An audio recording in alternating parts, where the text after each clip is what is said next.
Hello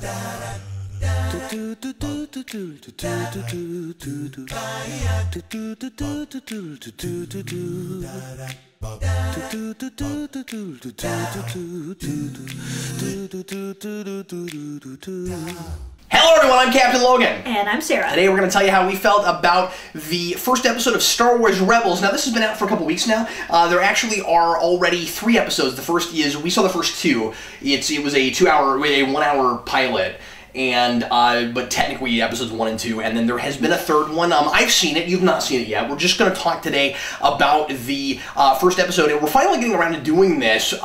Sarah was not around, unfortunately, when Jason and I shot for the Flash pilot. I really wanted to talk to you about that, and we weren't able to get to that, so I thought I'd bring Sarah in for this, which might seem kind of counterintuitive because it's a cartoon.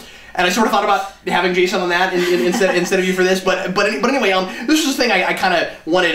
No offense to Jason, but somebody that could talk a little bit about it for folks wondering if this is a thing that maybe they might want to watch, but they haven't tried it yet. And so part of the reason we're doing this too is, and this is the first time I'm announcing this, is Dan and I are doing Star Wars discussions. We are going to be weekly bringing you a discussion series on this show, and as I have been doing with everything else with Gotham and Flash. I wanted to do a quick how we're feeling it to let folks know like what it is with no spoilers in case you haven't really decided yet if you want to take a chance on it and take a look at it. So anyway, we're going to go ahead and get started. And Star Wars Rebels is a new animated series that takes place between episodes 3 and 4. And the first episode is called Spark of Rebellion, and it is the beginning of the rebellion. We have a ragtag group of kind of riffraff from around the galaxy. That there's just a few of them, and this is the beginning of there is no rebellion. This is it. This is all we got. Apparently, they created the symbol of the rebellion. So good job, these guys. And they fly around in a thing that looks very reminiscent of the Millennium Falcon, and they're trying to. They have 2 goals: stay alive and stick it to the Empire as much as humanly possible. And there's a little bit of a conflict there, as you see even a little bit more in the very next episode. Of these people have to figure out how to go against the Empire and uphold their values while still staying alive. And the only way to do that is by stealing and sometimes doing things that that they would not do in a more ideal situation. And the aesthetic of it is very original trilogy. This is and kind of one of the big selling points, I think. It's going back to basics. It feels like Star Wars. It feels like what Star Wars was before the Clone Wars. That has its own aesthetic. This is kind of back to the classic aesthetic that I think a lot of us were kind of missing with the prequel trilogy. And that's our setup. Sarah, how did you feel about the first episode of Star Wars Rebels? Well, the show made me feel like I was watching Star Wars crossed with Firefly, crossed with Aladdin. That's a great way to put it. And I felt the same way about Firefly. And I also, they even call the kid a street rat, right? Yeah, I mean, really. The only thing he didn't have was a monkey. So, which I am really happy he didn't have a monkey or an Ewok or, anything little running around beside him. But, They totally could have gone there. I'm really glad they didn't do that. Yeah. No, and I'm not saying that because I disliked the show, but that's just totally the vibe I got. Yeah. That mixture of those 3 elements. And it was really, really weird because the whole way through I kept finding bits that I think were unintentionally funny. Yeah, there is some of that going on, sure. Make a joke that I couldn't help making because they totally set me up for it, and then it cracked me up. And I don't know if that, I don't know. I think I enjoyed it more than I should have because of that. But so are you saying that overall? I mean, because those were kind of isolated moments, right? Like, yeah. Like, are you saying overall that it was hard to take it seriously? A little bit. Oh wow, okay. I didn't have that through and through. There are pockets. There are moments. Definitely, yeah. Well, I wouldn't say the whole way through for me, right. But just definitely moments where it took me out, where I was just, boy, this is a cartoon, isn't it? I mean, and it's not necessarily bad because it's a cartoon, but Don't you think that? I mean, I'm guessing. I'm extrapolating, but don't you think that the series has definitely the potential to move way beyond that really quickly. Oh, sure.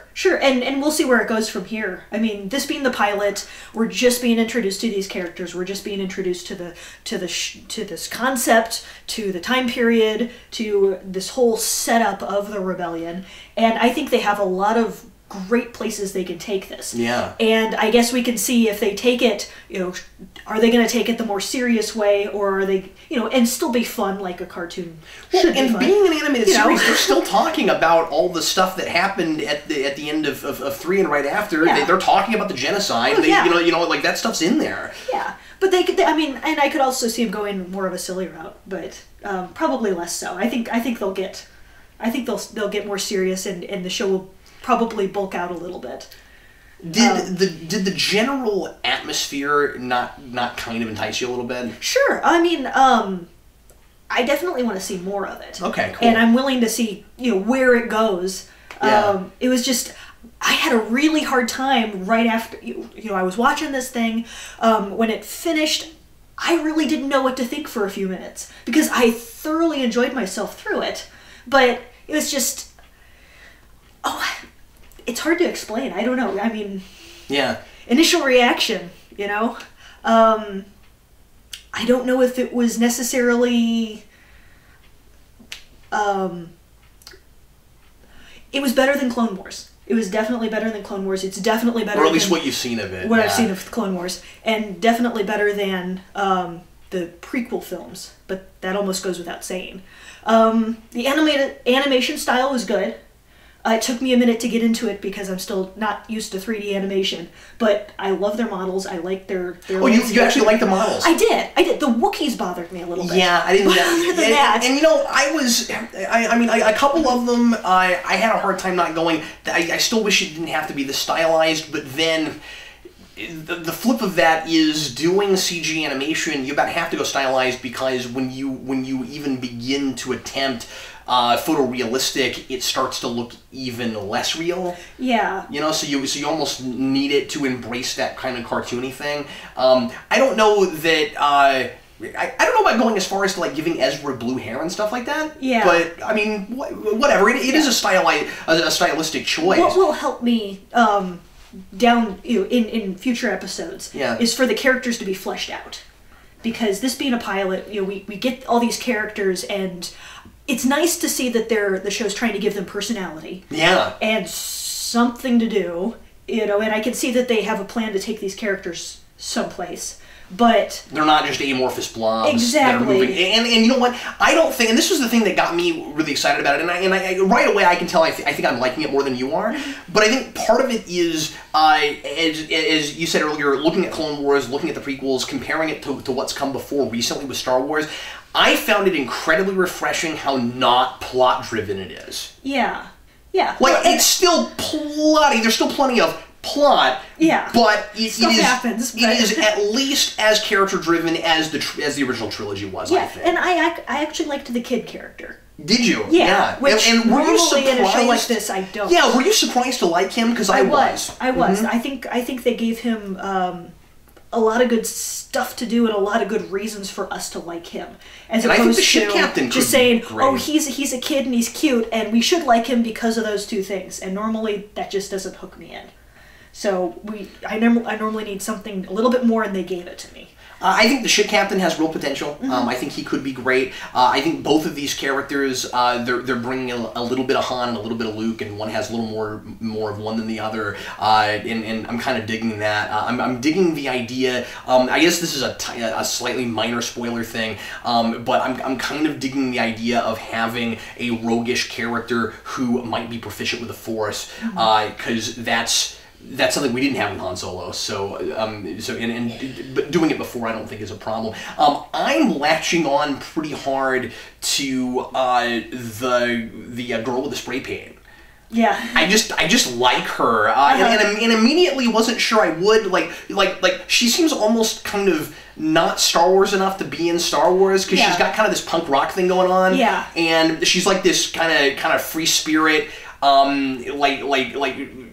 she has like multicolored hair, and she has like things on her armor that are reminiscent of tattoos, and she's clearly got that. But like, so it's kind of bringing like 20th century Rebel to the Star Wars Rebellion thing. But I really like having an artistic character in Star Wars because we've never had that. Yeah, no, I like that they're trying out new things, and you know, they're taking risks to a certain extent. Yeah. They're not just saying, let's give everybody exactly what they want because we've been to the Wikipedia page and we know what Star Wars is about.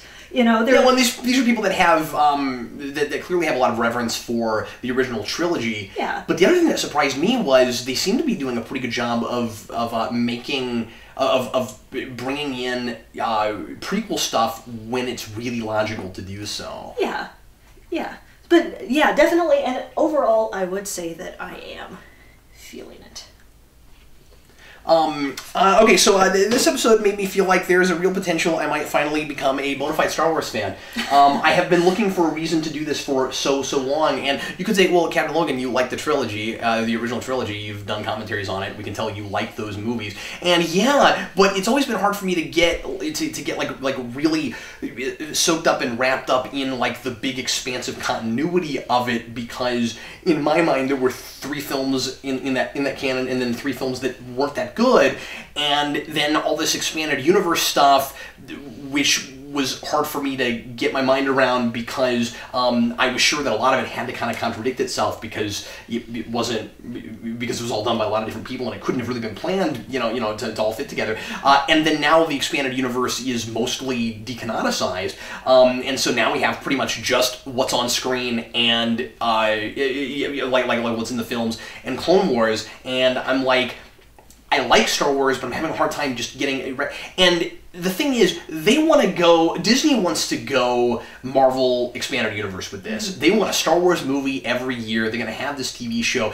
If everything is up to this caliber, I could get really wrapped up into it. Yeah. And I found that really exciting and potentially satisfying. My big thing right out the gate, and this is somewhat superficial, and this is part of the reason I wanted to do a feeling it on this, because this is the thing that I think if you really like the original trilogy and you didn't care for the prequels, or even if you liked the prequels but you love the feel of it, this really has the atmosphere and ambiance of the original trilogy. And part of that's the aesthetic, part of it's all the sound effects are back. I mean, that sounds stupid, but that's kind of exciting. And the soundtrack is fantastic. Yeah. Like the score is just fantastic. I mean, it goes to all the themes that you know, but you don't feel like you're just listening to John Williams' score again. Somebody has gone in and done new stuff with it, and they have scored this show. Sure. And but also, like, the spirit of adventure is there. Yeah. It's not just in the aesthetic. Like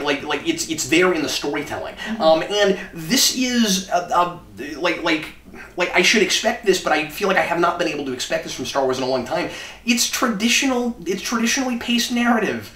There are central characters. I know, I know why I'm supposed to care, and I'm buying it, and they're making me care, and it's not just here's a random skirmish that happened in a war. You know what I mean? Like, and I felt like a lot of what I saw of Clone Wars was kind of like that. This, it's like I said, it's really traditional, and I'm finding that refreshing because I kind of missed that with Star Wars. Yeah. So I don't know. I really liked it. I'm definitely gonna say I'm feeling it. I'm really excited about all the things that I'm reading about where the show is going and what they're doing. It's really legit. I mean, like the voice cast they've got. The ship captain is played by Freddie Prinze Jr. He's doing a pretty good job. There are a couple of I won't reveal who right here, but there's a couple of Star Wars alum that are supposed to pop in later on that are voicing their characters again, and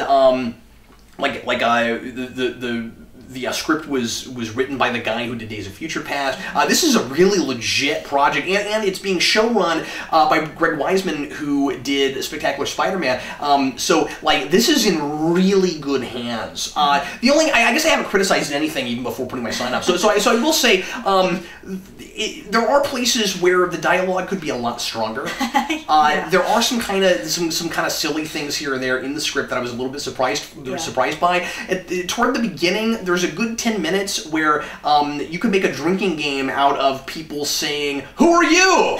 And I was making fun of that profusely. It was like 5 or 6 times. It was like, who are you? Who is that kid? Who is that guy? Who are you? It's just over and over again. And I was just like, whenever I see things like that, when it's that redundant with the same with the same line or the same idea, I find myself picturing a script and going, how is the person writing that not looking at that script and going, that's a little bit redundant. I don't know. So obviously we're recommending the show if you haven't tried it yet, and like I said, if you really like original trilogy, I think you should really give it a shot. Dan and I will be doing Star Wars discussions starting tomorrow, and we'll be putting those out every week for you. So that'll be a lot of fun. Dan really knows his Star Wars, so looking forward to that. Thanks a lot for watching. Sure hope you enjoyed it. I am Captain Logan. And I'm Sarah. See you later.